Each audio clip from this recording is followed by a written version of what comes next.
Hey, welcome back to Streaming Media Connect 2023. I am Steve Nathans Kelly, Editor-in-Chief of Streaming Media, and this is our research keynote on live streaming technology trends, sponsored by Fir Tree Systems. And so welcome back. We're gonna actually get into a presentation of all the data from our survey in just a minute, but a couple of housekeeping notes first. And if you heard the music coming in, we do that kind of name that tune thing every session. Just put in the name of the artist and the music and put it in the chat, and you'll win a $50 gift card at the end of the session. Sessions from all 3 days will be archived on our YouTube channel starting soon. Actually, some of the sessions are up there already. We'll put the link in the chat for the YouTube channel. So please use the chat to chat amongst yourselves and chat with us, and then put questions in the Q&A panel for our panelists, and we'll get to as many as we can. Like I said, we got a lot of data to share, so hopefully we'll have time to do some questions at the end. We will be back in person May 20th to 22nd at the Intercontinental Barclay in New York City on East 48th Street, May 20th to 22nd for Streaming Media NYC. We hope to see you all there, and the call for speakers is open now. So if you got a topic for a session, got an idea, just use that call for speakers and let us know.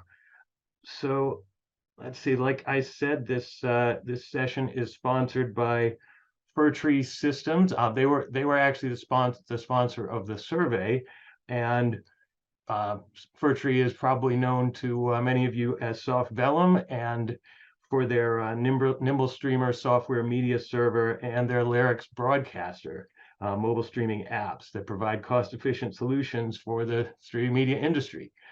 And so let's get right into it. I want to introduce Yuri Udovichenko, the co-founder of SoftVellum, and Tim Siglin, who is a streaming media contributing editor for 20 years or more now, and also our research analyst who ran this survey for us and will be interpreting the data. So welcome. And Tim, I will throw it over to you. Actually, first, I do want to just throw it to Yuri just to say hi, and if you want to do a brief introduction of yourself and Fir Tree. Yeah, good afternoon, everybody. Yeah, my name is Yuri Udovichenko. I'm a co-founder of SoftVellum. Our team develops Nimble Streamer, which is a software media server that allows building cost-efficient streaming infrastructure. Covers live streaming, VOD, playout, content protection, monetization, and much more. People use Nimble to acquire and process content, then build cost-efficient delivery pipelines and lines and networks. We have more than 1,000 customers of all sizes across the globe. As Steve mentioned, we also provide Lyrics broadcaster mobile applications for remote contributions. So today I will review the results of the survey from the perspective of a software vendor company. Great. Good.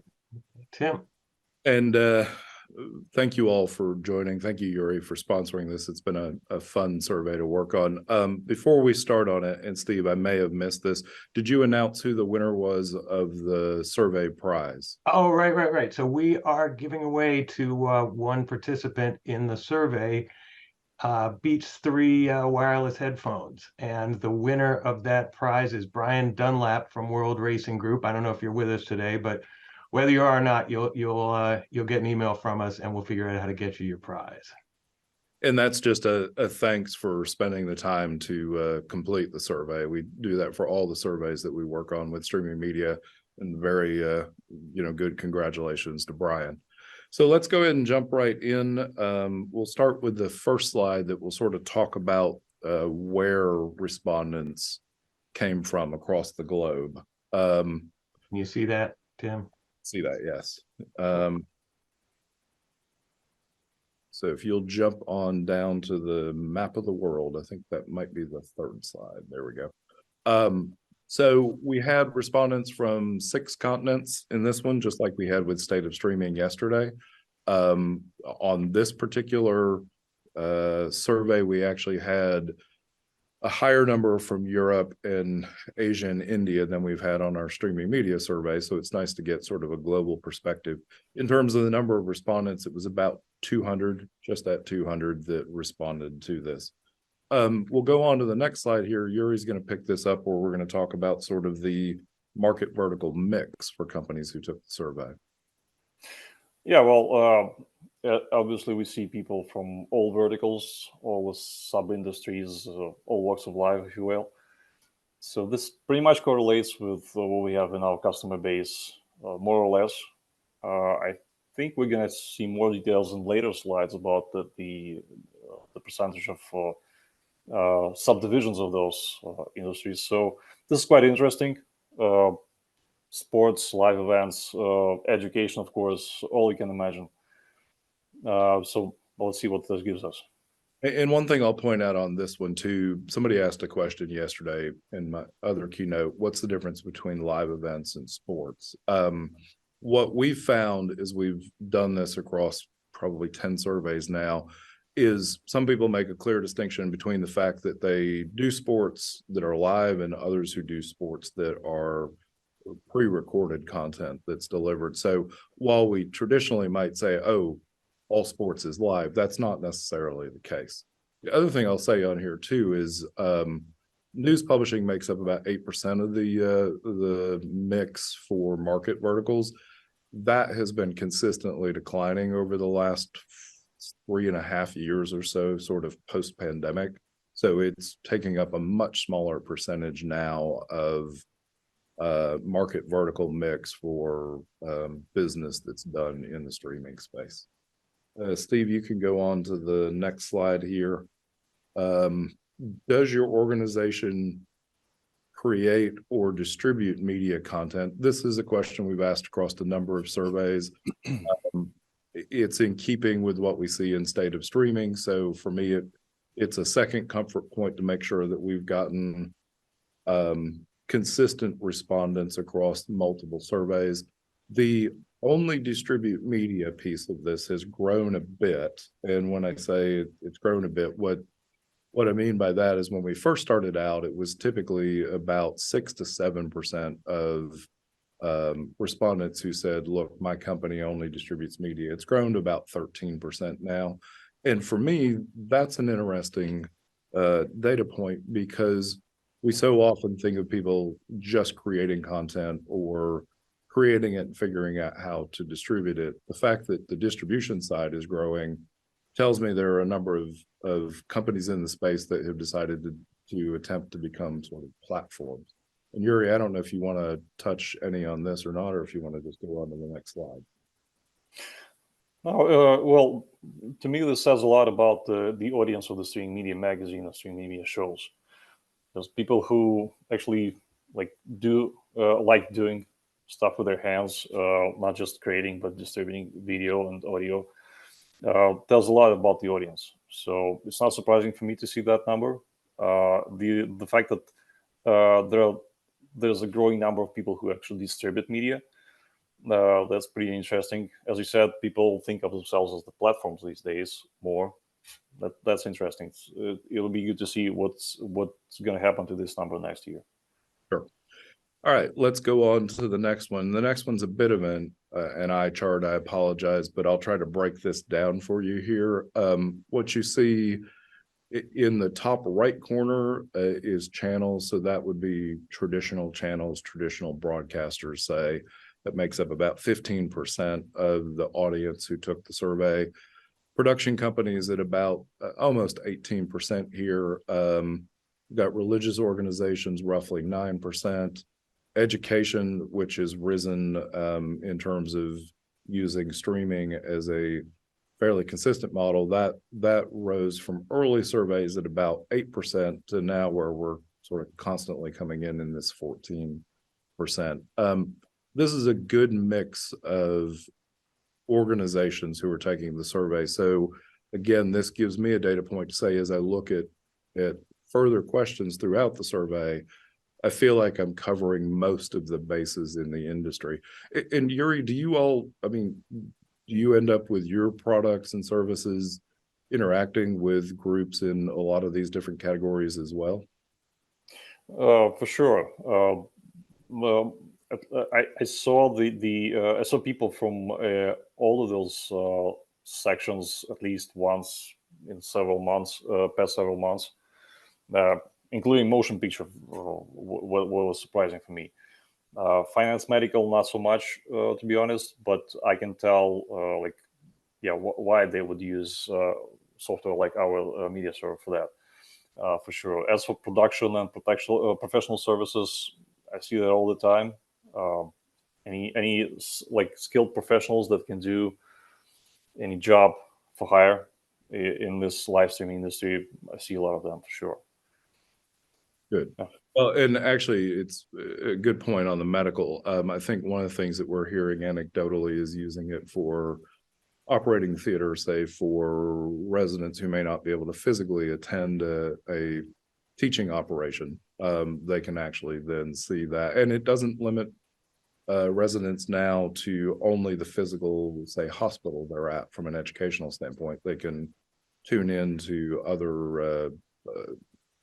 other surgeons from across the globe and see how they do particular techniques. So, all right, Steve, on to the next slide.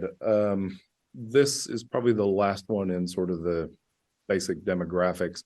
We ask people then to tell us what's your mix of broadcast versus stream. And what you can see is if you take the topmost set of numbers on a 100% scale, that about a little over 2/3 of the mix of content that's delivered is streaming content as opposed to traditional broadcast. And in the same way, at the bottom of this slide, you'll notice that there's a bit higher on the live side, 53% versus on demand at 47%. Over the last probably year and a half, we've seen the shift in this mix on the bottom of live and on demand actually go over to the live side, not by much. It was 51, 52%. Now we're at 53. But it's a really good point for a survey like this that live is now more dominant than on demand when you think about streaming. Clearly that's a nice thing for products like what Fortry and Soft Vellum have because of the live focus on that.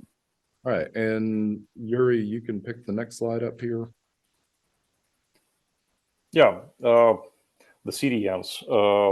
People use all sorts of, like 3/4 of respondents chose that they use some sort of let's call it external CDNs, multi or single CDN, which like to me this brings the idea that people want to focus on the content itself, like how do they acquire the content, live acquisition, how do they process it, how they monetize it, instead of taking care of the last mile. So the last mile problem, like how do I deliver to those specific areas?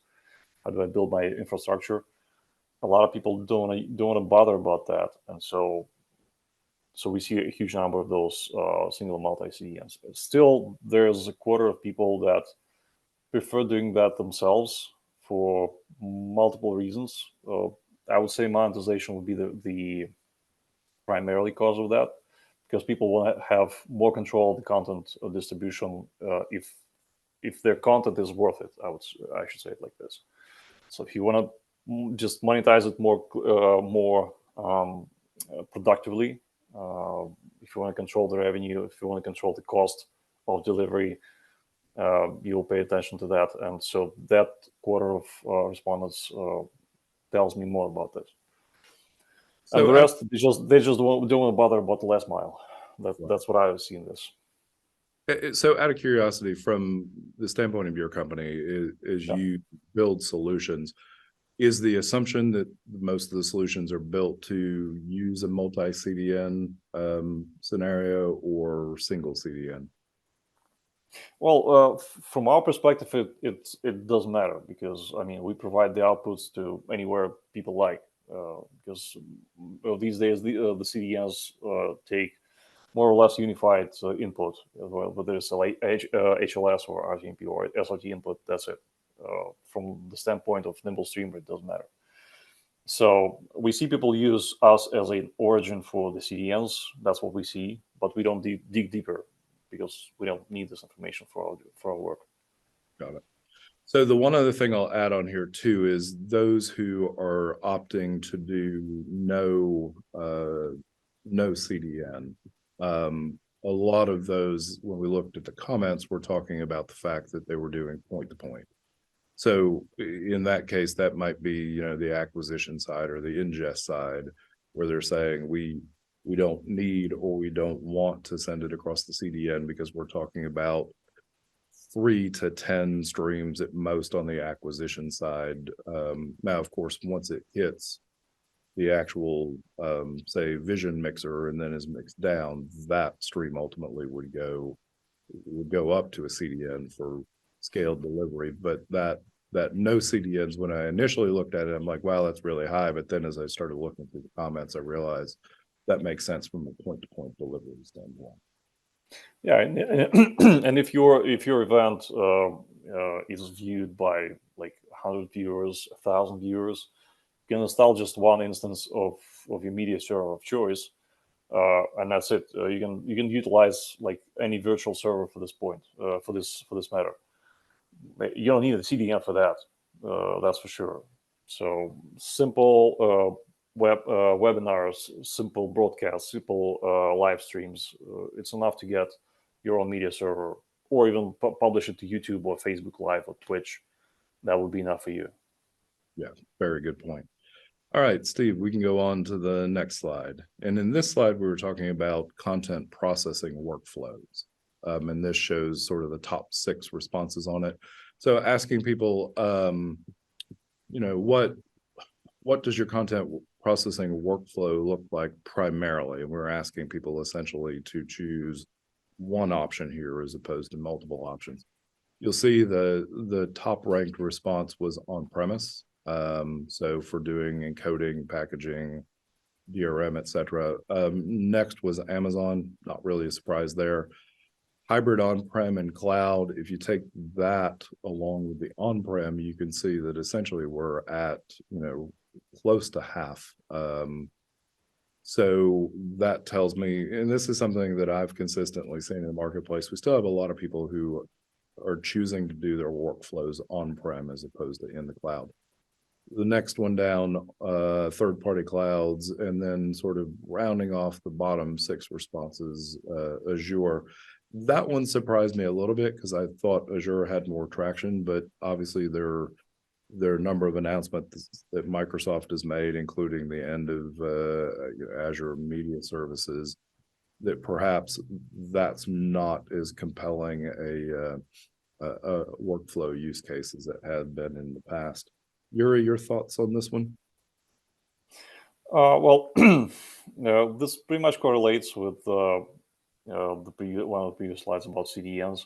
When I said that people care about the acquisition part, but not about the delivery more. And so this maps perfectly on that because the signal that like the source of your content may be different. You can get it from mobile phones, from encoders that you have in the field, from your cameras, from any source you like. Or for instance, you have a production company that uses NDI as your primary source of video and audio. And so with that variety of sources, you choose the right tool to process that income and make the output that would fit the following delivery system to deliver this to your viewers. And so it doesn't surprise me much that half of the respondents use some kind of on-premise tools for that. I'm surprised it's half, it's not more, but that's just me. The remaining half probably uses some more or less unified input sources, like they have some downlink from a satellite or something like this, or any source from a vendor, like for instance, like one of the previous years, one of our customers obtained the rights to stream FIFA World Cup at one of the countries. He obtained the rights, and so he's got the uplink, and that's it. That's what he does, and so he can use any infrastructure he likes to process it further. In this case, he might have used something like AWS or whatever, and so yeah, that's a pretty good number, I think. And I'll also add down here at the bottom some of the honorable mentions. We didn't put YouTube on intentionally, but YouTube popped up several times when people talked about other third-party clouds, as did Zoom and WebEx and Teams, because at the end of the day, if part of your getting a subject matter expert, say, to be part of your live event, and they're sitting at home and they have Zoom or they have WebEx, that may just be the easiest way to bring that content through your workflow process. Yeah, and in this case, I bet those people will still use some on-premise solution to actually pick up that Zoom call, right, and transform into something more viewable by the viewers. Yeah, and especially if they're going to add lower thirds or some sort of graphics to it as well. Right, right. All right, let's go on to the next slide, and I think you're going to pick this one up.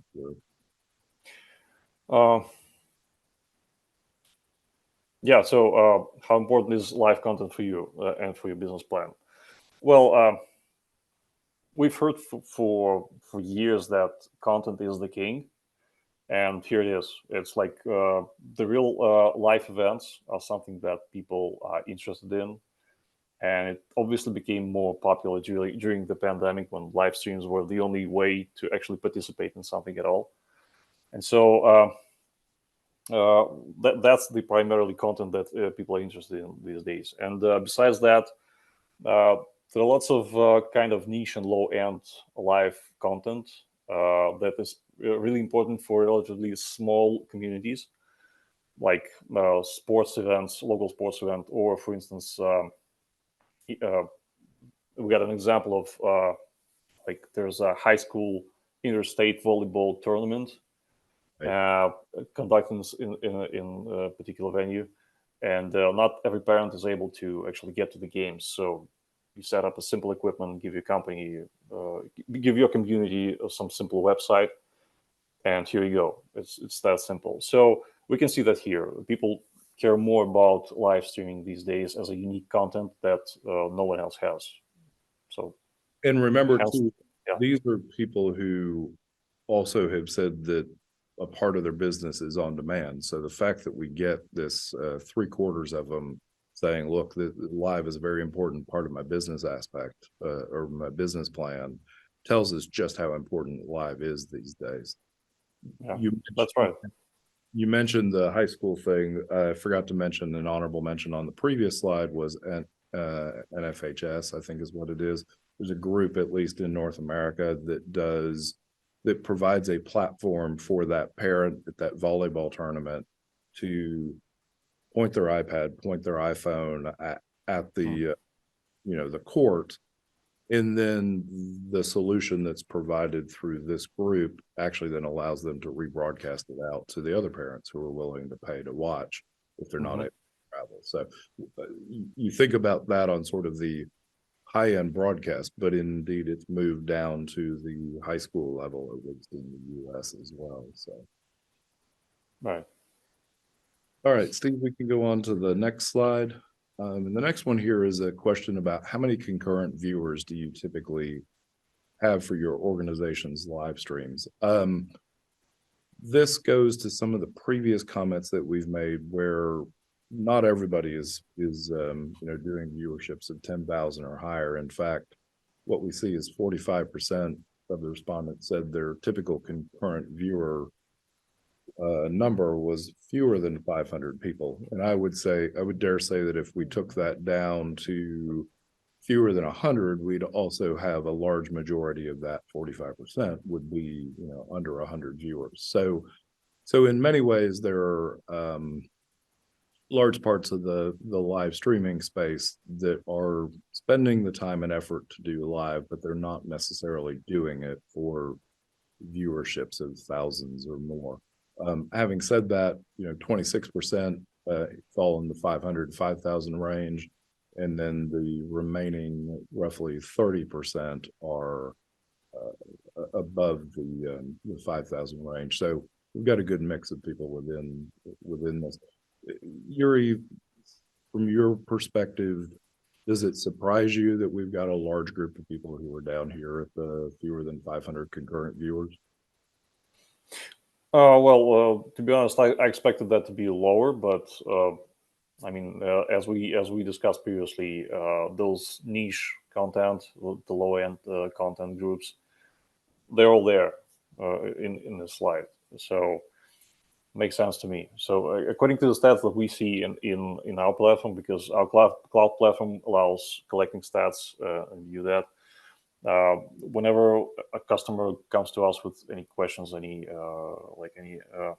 discussions, we can see the stats, and the stats pretty much correlate with what we see here.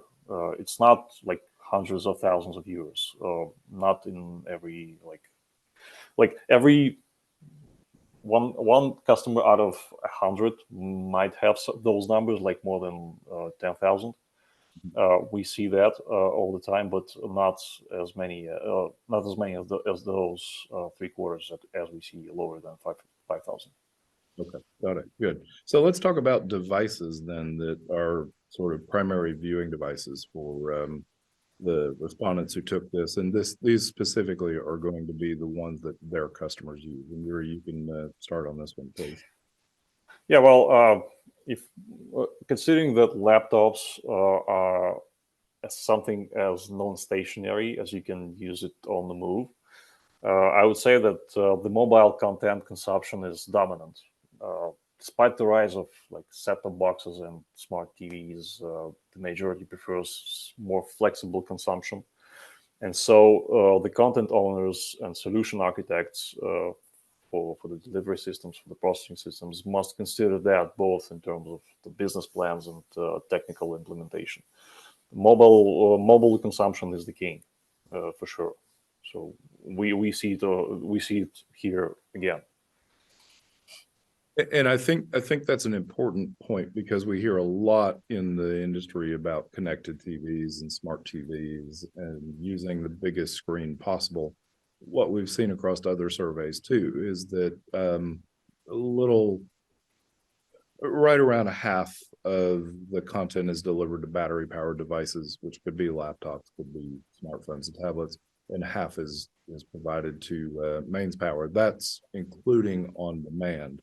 As you start to slice down into it, you see what Yuri is describing, which is the tendency with live content to watch it on mobile devices is higher, maybe slightly higher, but still is higher than watching it on connected devices. And I think that's a key differentiator between sort of the overall industry and part of the industry that focuses on live events and live stream. We can go on to the next slide. The next one is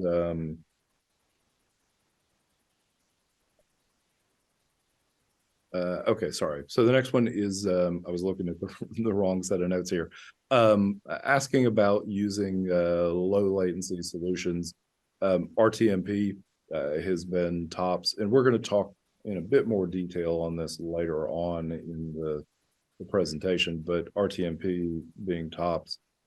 Surprisingly, traditional video conferencing rises some, but again, that 13.7% sort of goes to the group who was saying they did point to point as opposed to doing sort of broadcasting out through a streaming platform.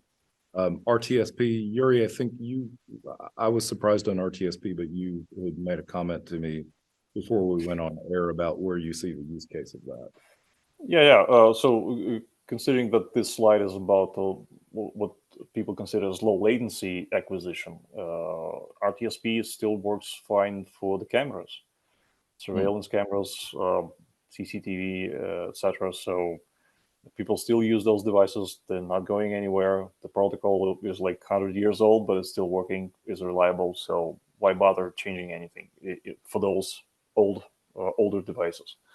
So it's not a surprise for me. RTMP, low latency, RTMP gives good low latency from the acquisition side, so no surprise here. I'm surprised that WebRTC is so low, but okay. So again, RTMP is working, so why bother changing it?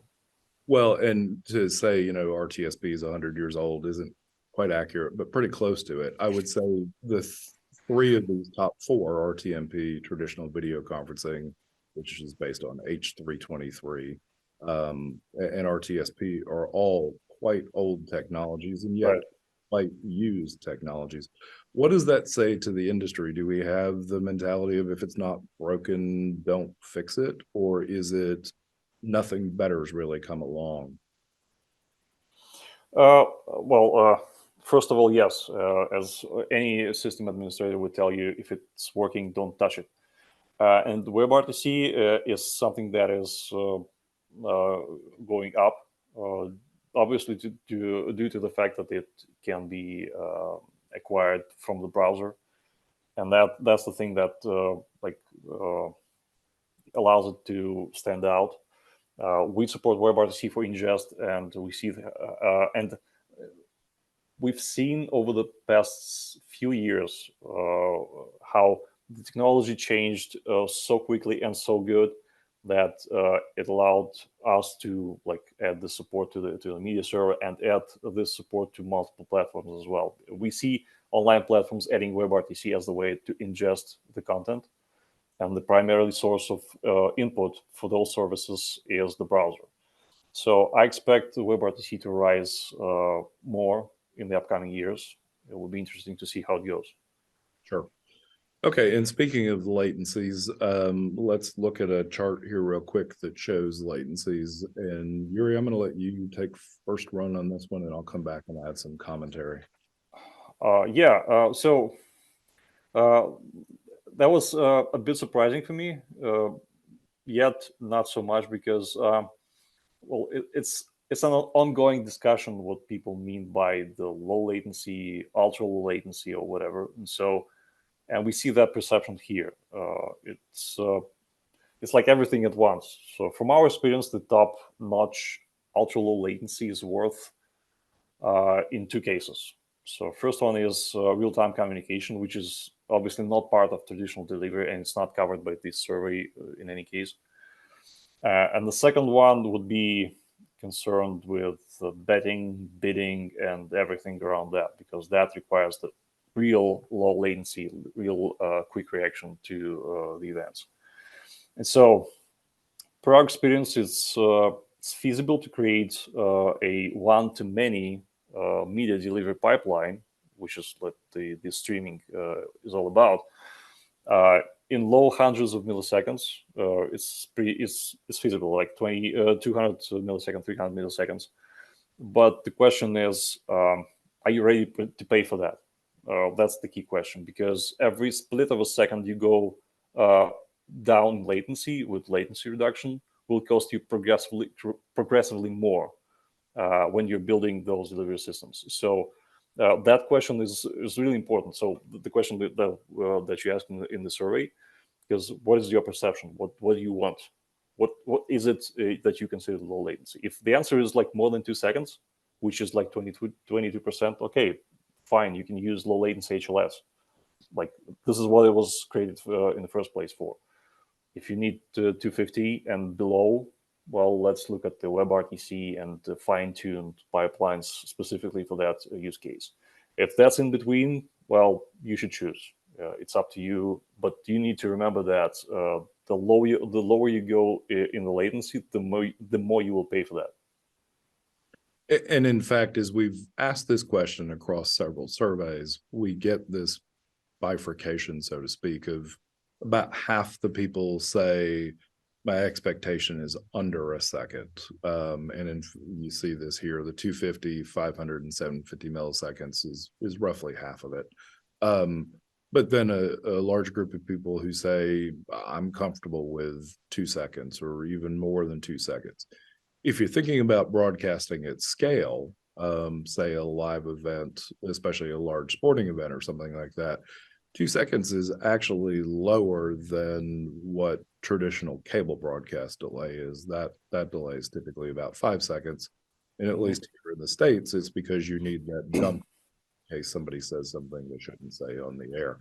On the flip side, that 250 millisecond part of it, if you think about anything that's bi-directional, whether it's video conferencing or, as you were mentioning, WebRTC and online betting, as well as online auctions, a lot of those instances you're looking for bi-directional feedback both ways. So whether it's you talking back and forth like you do in video conferencing, which is 70 milliseconds or lower, or bidding on something, you want to make sure that when you bid, it's reflected at the other end, because if you wait 2 seconds, the likelihood is somebody else has already bid in the meantime.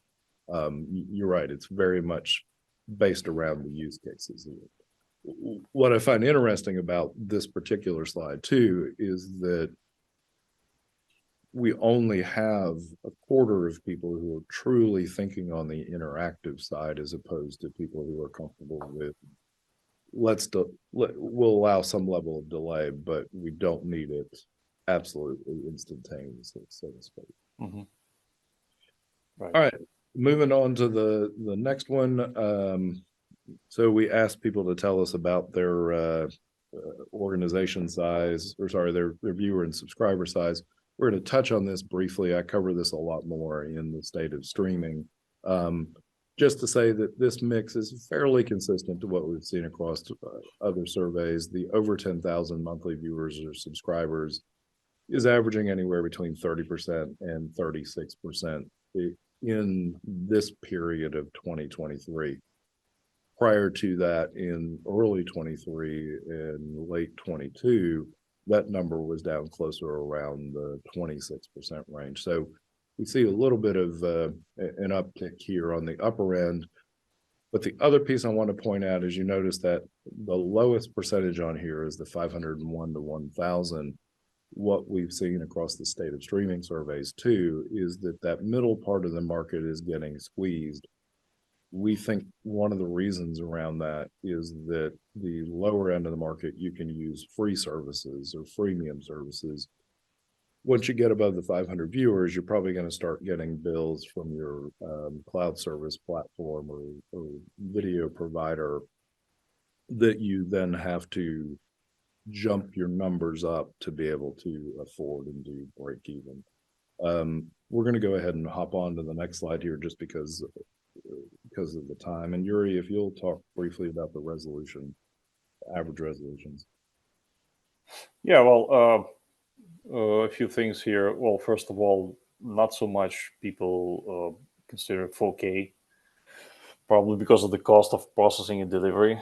And as we saw in devices chart, there are not so many devices that are actually capable of showing that 4K content in its full scale and full beauty. Almost 3/4 are 1080p, which looks good on big screens, laptops, even mobile devices. So it's kind of a de facto standard for end user delivery.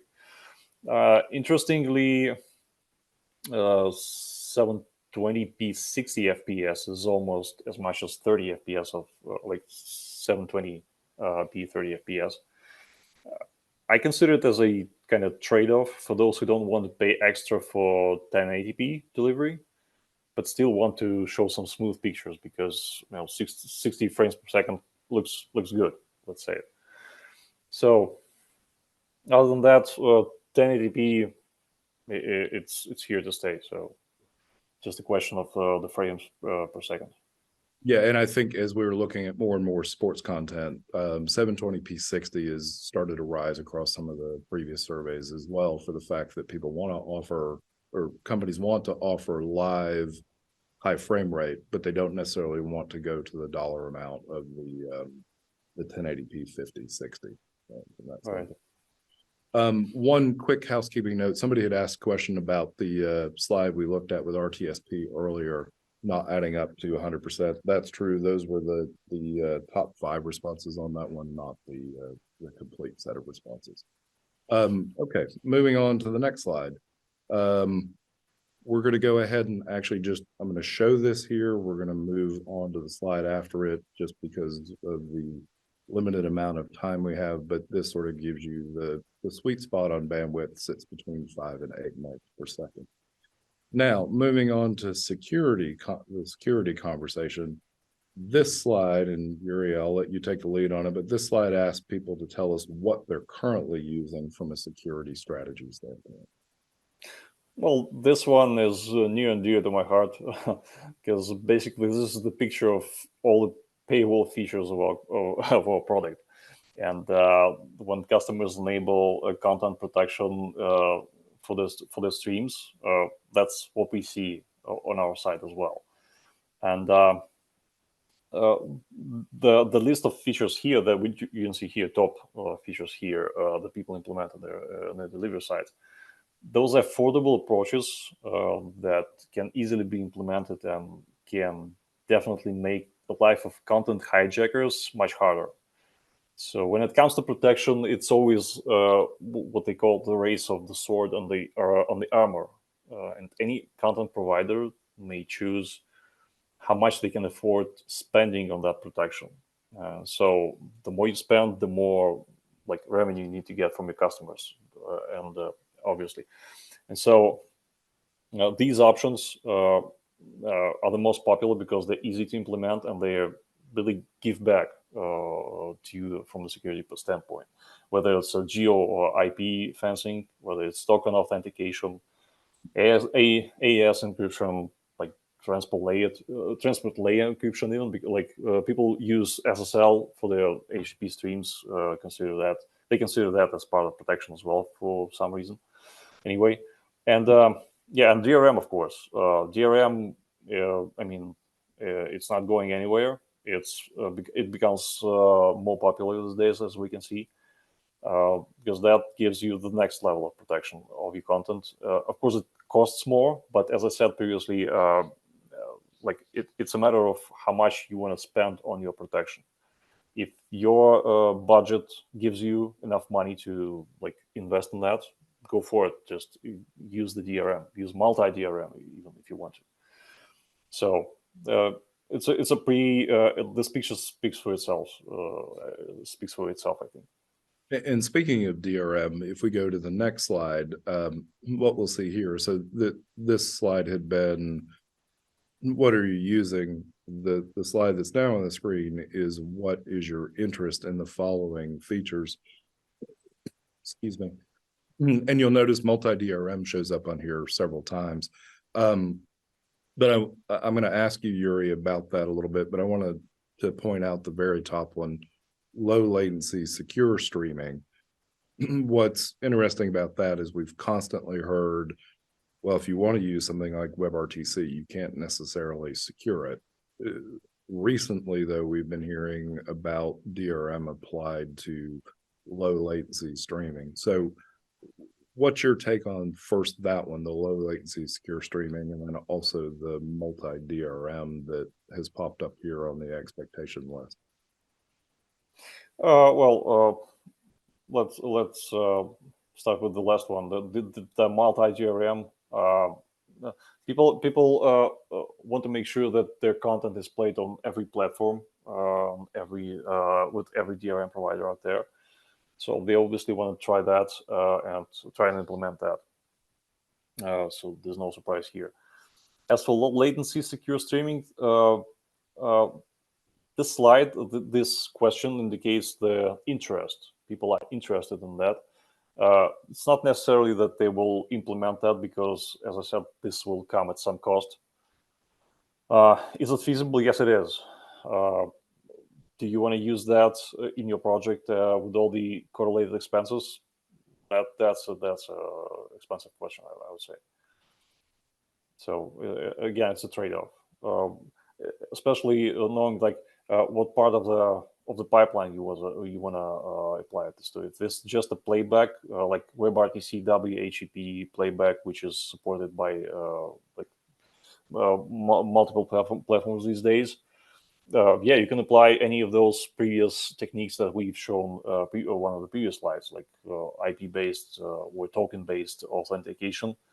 Just basically put it on the behind the paywall of any sort, whether it's token-based authentication, whether it's login and password, and I mean, it's always some kind of protection for you. If you want to go further, okay, apply more features, add more features to that. If you want to add DRM to your WebRTC, well,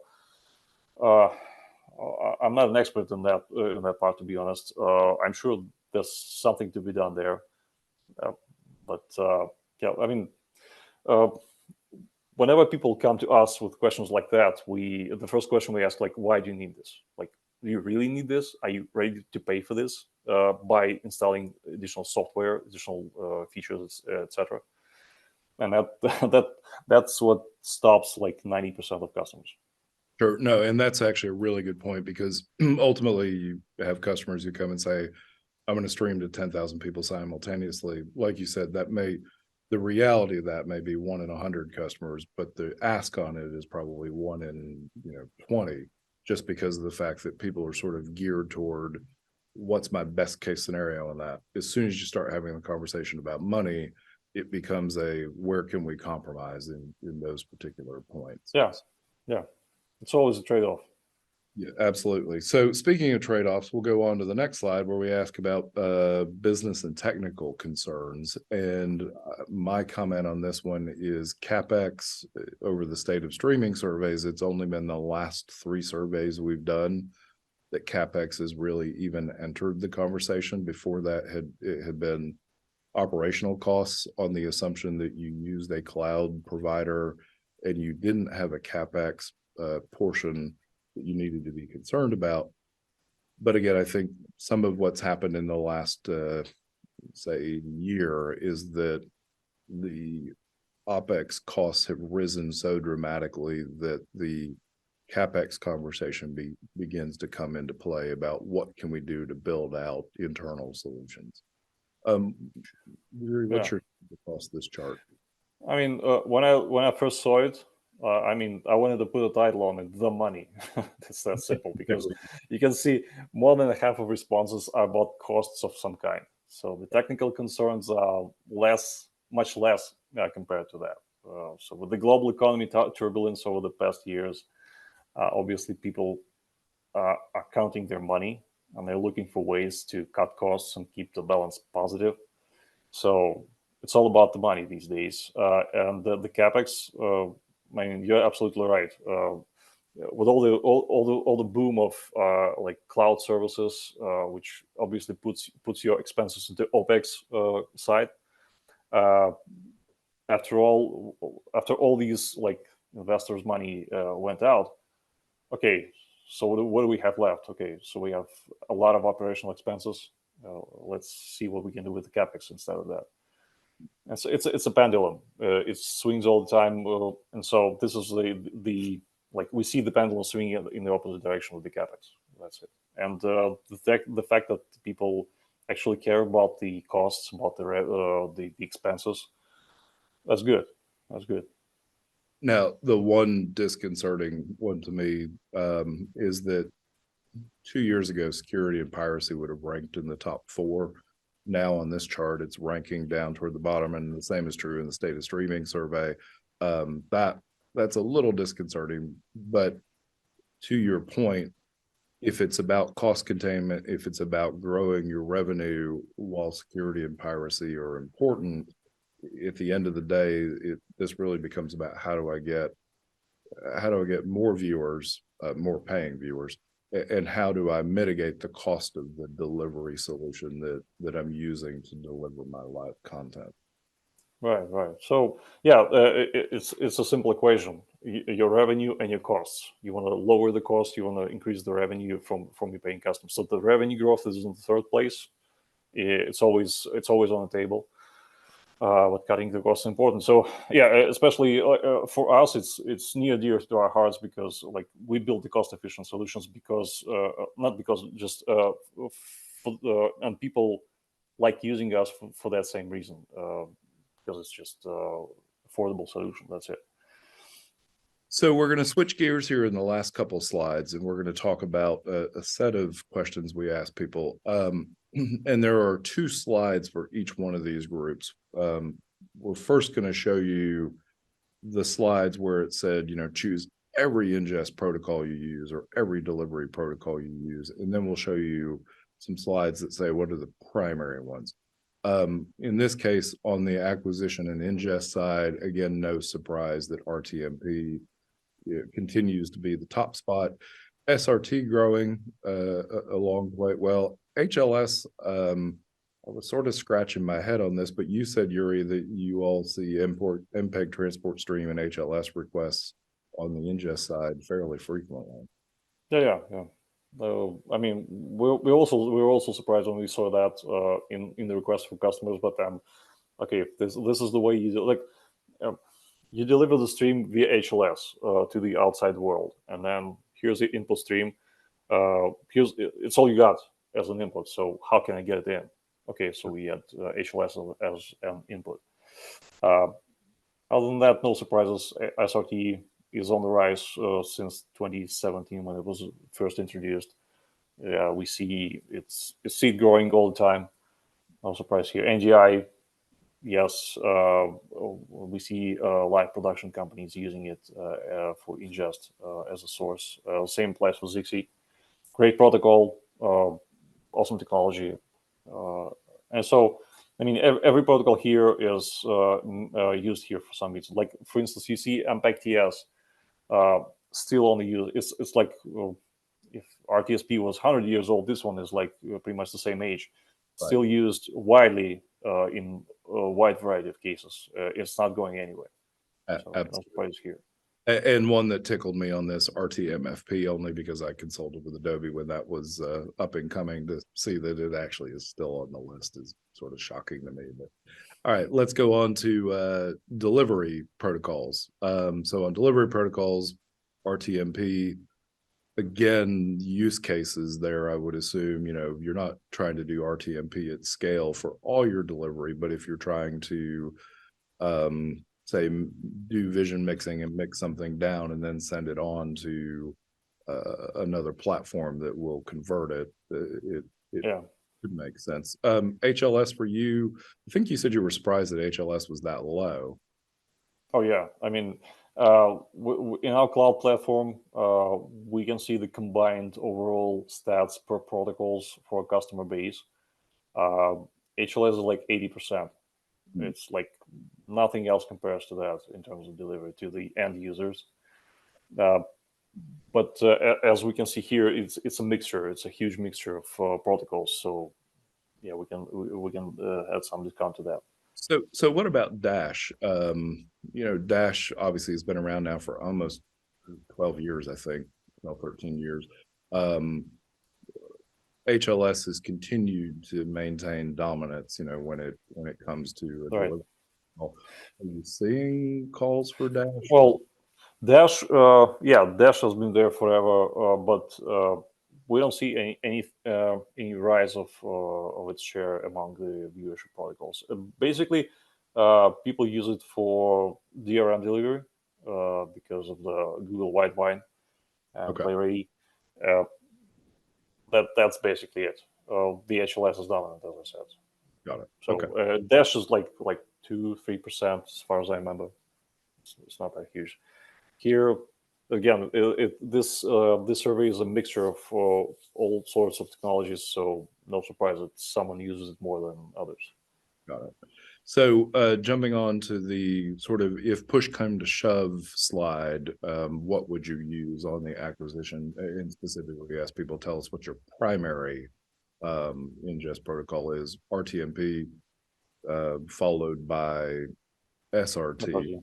Mm-hmm. Yeah, and again, as we saw on the prior slide, SRT is rising. I think if we look at this 2 to 3 years from now, we'll see parity between SRT and RTMP. I just don't see RTMP going away because, like RTSP, it works. Yeah, it's a question of time. A lot of people have the equipment that has RTMP in it and don't have SRT.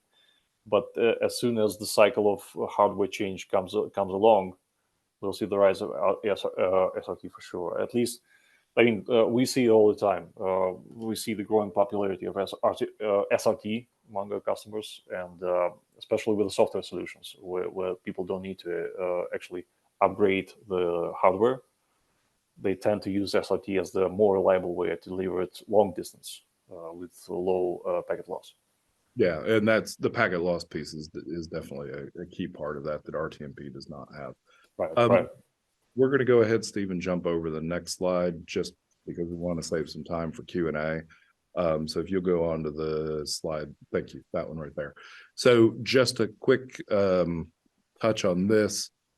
We asked on the left-hand side, tell us all the video codecs that people use, and you can see there's a fairly even split across these. VP9 being slightly higher than when you're asking people across multiples. But when it comes to what's the primary, you can see far and away AVC H264 is the top one at 81%, followed by HEVC at 6%. So still living in an H264 world. Not surprising because that particular codec, I came out of video conferencing. We were using that 9 years before it was being used in the streaming space, and it's good enough for what it does, and nicely extensible over the last the last couple of years as well. So yeah, and also the broad support on the devices level. There are still some old devices that not all of them support HEVC for playback, for example. So all right, and then the final slide on this was audio codecs, and just to briefly say, it's an MP3 AAC world, as you can see on the right-hand side. MP3, of course, being out of patent here in the last 2 years. I suspect that we'll actually see that rise slightly, especially as you look at things like podcast, internet, radio, and the like. With that, we'll go ahead and turn it back to Steve so that we can do some quick Q&A and he can pick a winner for the gift card. Yeah, so we just got a couple of questions here. By the way, that was great. The whole tag team thing there was fantastic. Great information too. Yeah, there's a question here about resolutions, which is always a fascinating topic.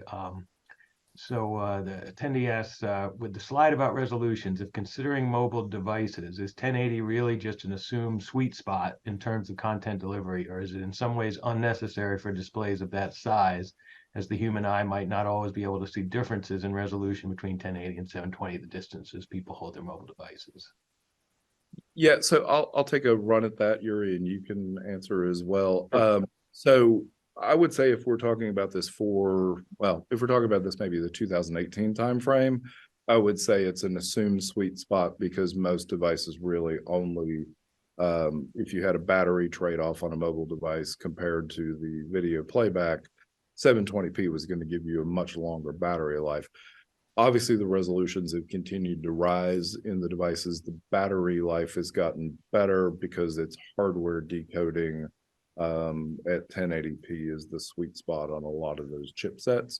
So the other thing we've seen is the 4K has fallen away very dramatically over the last year and a half or so, which tells me we went out with this hype of, hey, let's deliver 4K streaming OTT, and the economics got in the way of it. And frankly, consumers don't have 4K devices mobile that they're going to watch on, because the equivalent they're going to see is at best 1080p and more likely somewhere between 720 and 1080. Yeah, and so it is 2 o'clock. So we're on the East Coast, that is. We're going to have to wrap it up. Yuri, I'm guessing it's 2 a.m. where you are, something like that. But just 1 a.m., no problem. Yeah. And but the full survey brief for this will actually be available for download on streamingmedia.com. I would guess in about 2 weeks, maybe a little less. And that'll include all the data you saw here, and also more analysis from Yuri and also from Tim and Michelle for Siglin at Help Me Stream. Hi, Michelle. So watch for an announcement of that on streamingmedia.com. And the archived video of this session will be posted by the end of this week on our YouTube channel, and there's the link in the chat. The walk-up music for this session was Redbone's Come and Get Your Love, of course, featuring the late, great Lolly Vegas on electric sitar. And the winner of the gift card is Jay Robertson. So congratulations, Jay, and watch your email. You'll get a notification about your prize. So thanks again, Yuri, and thanks again Thank to you. Soft Vellum and to Tim. And we'll see you for the next session. That's going to be Tech Talks with Magewell, iGolgi, and Telestream. Thanks again. Thank you. Yeah, so we just got a couple of questions here. By the way, that was great. The whole tag team thing there was fantastic. Great information too. So yeah, there's a question here about resolutions, which is always a fascinating topic. So the attendee asks, with the slide about resolutions, if considering mobile devices, is 1080 really just an assumed sweet spot in terms of content delivery, or is it in some ways unnecessary for displays of that size, as the human eye might not always be able to see differences in resolution between 1080 and 720, the distances people hold their mobile devices? Yeah, so I'll take a run at that, Yuri, and you can answer as well. Sure. So I would say if we're talking about this maybe the 2018 timeframe, I would say it's an assumed sweet spot because most devices really only, if you had a battery trade-off on a mobile device compared to the video playback, 720p was going to give you a much longer battery life. Obviously, the resolutions have continued to rise in the devices. The battery life has gotten better because it's hardware decoding at 1080p is the sweet spot on a lot of those chipsets. So the other thing we've seen is the 4K has fallen away very dramatically over the last year and a half or so, which tells me we went out with this hype of, hey, let's deliver 4K streaming OTT, and the economics got in the way of it. And frankly, consumers don't have 4K devices mobile that they're going to watch on, because the equivalent they're going to see is at best 1080p and more likely somewhere between 720 and 1080. Yeah, and so it is 2 o'clock. So we're on the East Coast, that is. We're going to have to wrap it up. Yuri, I'm guessing it's 2 a.m. where you are, something like that. But Just 1 a.m., no problem. yeah. And but the full survey brief for this will actually be available for download on streamingmedia.com, I would guess in about 2 weeks, maybe a little less.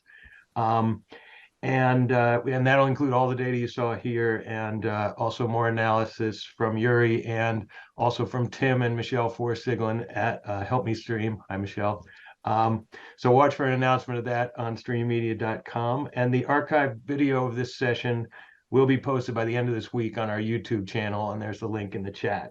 The walk-up music for this session was Redbone's Come and Get Your Love, of course, featuring the late, great Lolly Vegas on electric sitar. And the winner of the gift card is Jay Robertson. So congratulations, Jay, and watch your email. You'll get a notification about your prize. So thanks again, Yuri, and thanks again to Soft Vellum and to Tim. And we'll see you for the next session. That's going to be Tech Talks with Magewell, iGolgi, and Telestream. Thanks again. Thank you.